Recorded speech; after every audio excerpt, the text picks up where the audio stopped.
10 दल के लोग मिल करके और बिहार से यह डिमांड उठा था। देश भर की नज़र इस पर थी कि जातीय जनगणना को लेकर के भारतीय जनता पार्टी का क्या फैसला हो।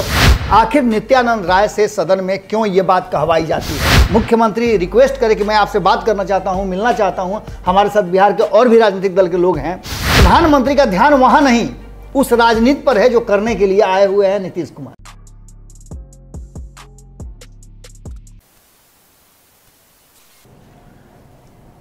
नमस्कार, बिहार के डिजिटल मीडिया का जनक भारत लाइव भी देख रहे हैं। भारत लाइव में रातों रात देख रहे हैं। रातों रात यानी कि ऐसा शो जहां आपको हम हमेशा से ऐसी ही खबरें देते आ रहे हैं जिस खबर को जानने और समझने के बाद उसके आगे विस्मयादि बोधक चिन्ह लगाना पर अब जो है आप मजबूर हो उठते हैं। आज भी एक ऐसी ही खबर है, बिहार की राजनीति से जुड़ी हुई खबर है। खबर यह है कि अब नीतीश कुमार के पास लास्ट ऑप्शन बचा है। दरअसल जब प्रपोजल ही रिजेक्ट हो जाए तो आदमी करे भी तो क्या करे। लास्ट ऑप्शन कौन सा है और कौन सा प्रपोजल रिजेक्ट हुआ है, तमाम मुद्दों पर चर्चा के लिए हमारे साथ बिहार के राजनीति के जाने माने राजनीतिक विशेषज्ञ विजय मिश्र बाबा जी मौजूद हैं। तो बाबा, वो कौन सा प्रपोजल था नीतीश कुमार का जो रिजेक्ट हो गया? प्रपोजल तो सार्वजनिक है जी, सारे लोग जानते हैं कि नीतीश कुमार का जो तोता में जान नहीं अटका हुआ था जी, उसी तरह से अब नीतीश कुमार का जो अंतिम अस्त्र शस्त्र जो है वो अटका हुआ है उस जातीय जनगणना में जी। इसके लिए आपको पता ही है कि मैंने आउट ऑफ द बॉक्स जाकर के भी काम किए हैं जी। और ये नीतीश कुमार जी कोई पहली बार नहीं किए हैं। आपको याद होगा कि महागठबंधन के साथ रहते हुए भी लाख विरोध था जी, जिस परिस्थिति में वो एनडीए छोड़ करके भारतीय जनता पार्टी को छोड़ करके आए थे, ये सब कुछ जानता, सर्वविदित है जी। और ऐसी स्थिति में यदि मान लीजिए कि नीतीश कुमार भारतीय जनता पार्टी के किसी काम की बड़ाई करने लगते हैं जी, या उसके खेमे में खड़ा हो जाते हैं तो निश्चित रूप से उनके जो सहयोगी हैं उनको दुख लगेगा, तकलीफ होगी। बिल्कुल बिल्कुल उसी अंदाज में। और ये एक साइन होता है नीतीश कुमार के लिए। जी, वो अपने साथियों को, अपने सहयोगियों को एक साइन देते हैं कि अगर हम ये एक्ट कर रहे हैं तो इसका रिएक्शन आगे चल के क्या होगा। जी। ऐसा ही उन्होंने दर्शाया था जब 2017 में अलग हुए तो उससे पहले उन्होंने रिएक्शन देना शुरू कर दिया जी, जिसका कि आपको याद होगा कि नोटबंदी को लेकर के या अन्य मुद्दों को लेकर के उन्होंने समर्थन शुरू कर दिया था। बिल्कुल। अब ऐसी स्थिति में जातीय जनगणना जो एक मुद्दा है, इसको दो तरह से देखा जा सकता है। जी। पहला तो ये कि आखिर जातीय जनगणना को लेकर के नीतीश कुमार और विपक्ष क्यों इतना ज़्यादा परेशान है। बिल्कुल। दूसरी तरफ भारतीय जनता पार्टी क्यों नहीं चाहती है। इस पूरे विषय पर जितनी भी समीक्षाएं हो सकती हैं, जितने भी तर्क वितर्क हो सकते हैं, लगभग सब हो गए हैं जी। लेकिन असल इसका जो मामला है वो कहीं अलग है। जी। एक तरफ जातीय जनगणना की बात से इनकार कर रही है जी, भारतीय जनता पार्टी बिल्कुल। जिसके लिए आप देख रहे हैं कि लगातार उसके तरफ से भले ही, अब देखिए हमने खबरों में पहले ही बताया था, कल भी आपको याद होगा कि संपादक नमन मिश्रा जी ने भी ये बात कही थी, आपने भी खबरों में ये बात जातीय जनगणना कही थी और नीतीश कुमार जब डेलीगेट्स लेकर के गए थे तब भी हमने खबरों को चलाया था, किस तरह उनका बॉडी लैंग्वेज था, ये सारी बातें हमने बताई थी जी।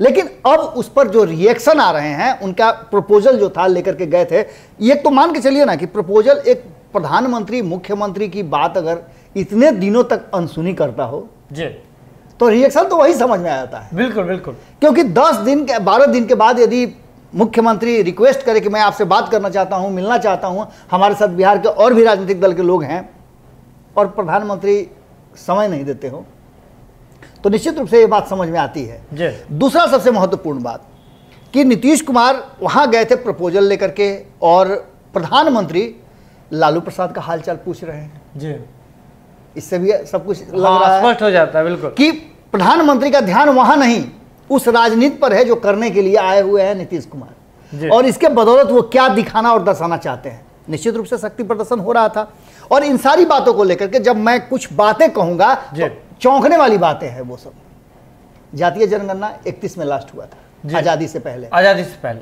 अंग्रेजों ने कराया था। उसके बाद से आपको याद होगा कि हमारा देश आजाद हुआ 47 में जी। 50 में हमारा संविधान बना जी।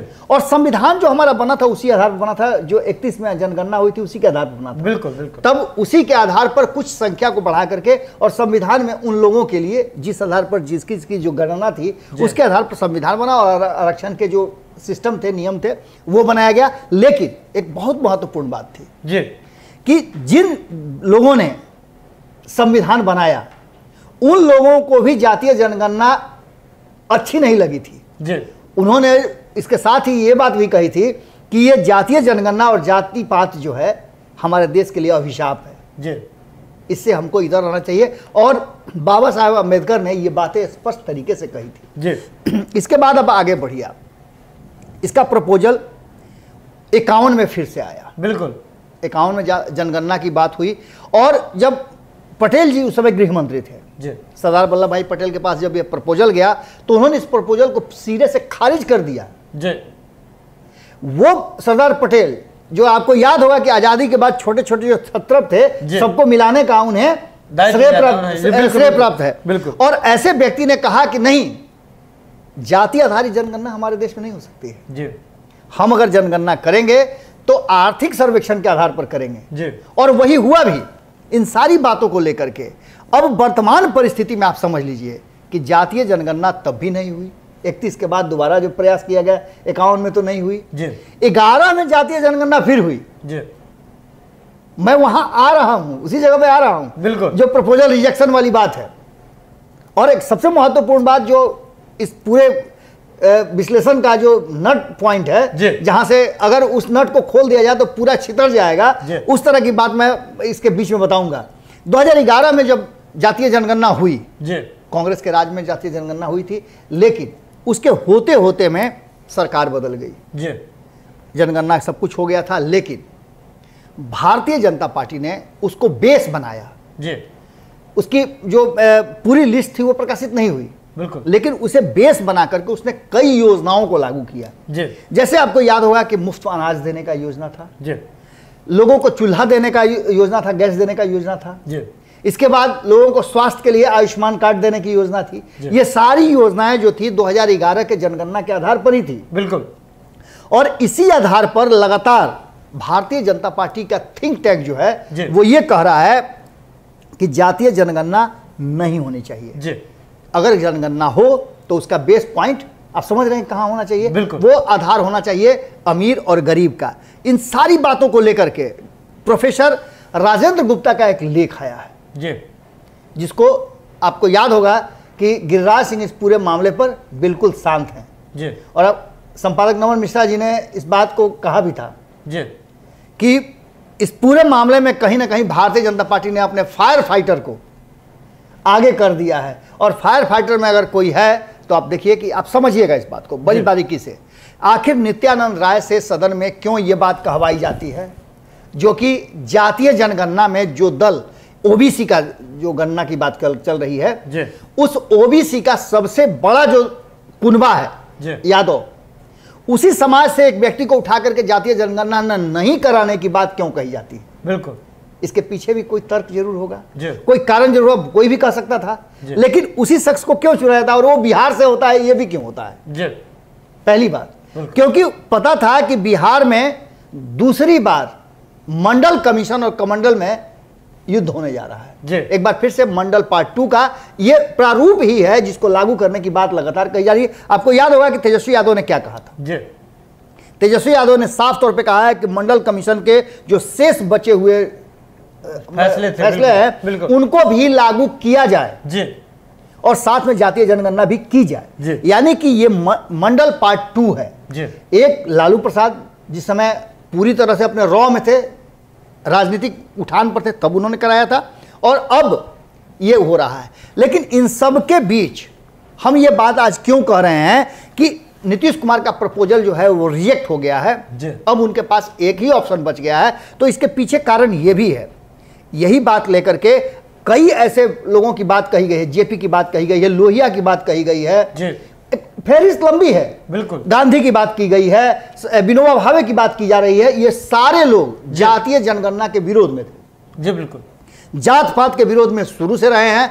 और ऐसी स्थिति में भारतीय जनता पार्टी ये समझाना चाहती है, कहना चाहती है कि जातीय जनगणना नहीं होनी चाहिए। बिल्कुल, वो चाहती है कि आर्थिक आधार पर हो, जो पहले से होता आ रहा है। और विपक्ष का कहना यह है कि एक कॉलम जोड़ा जाए जिसमें लोग अपनी जाति भी लिखें, इससे पता चलेगा कि किस जाति की कितनी संख्या है। इस पर जो तर्क है भारतीय जनता पार्टी का, उसका कहना यह है कि आखिर वो कौन सा ऐसा आधार है जो जाति को ही अब विशेष फायदा दीजिएगा।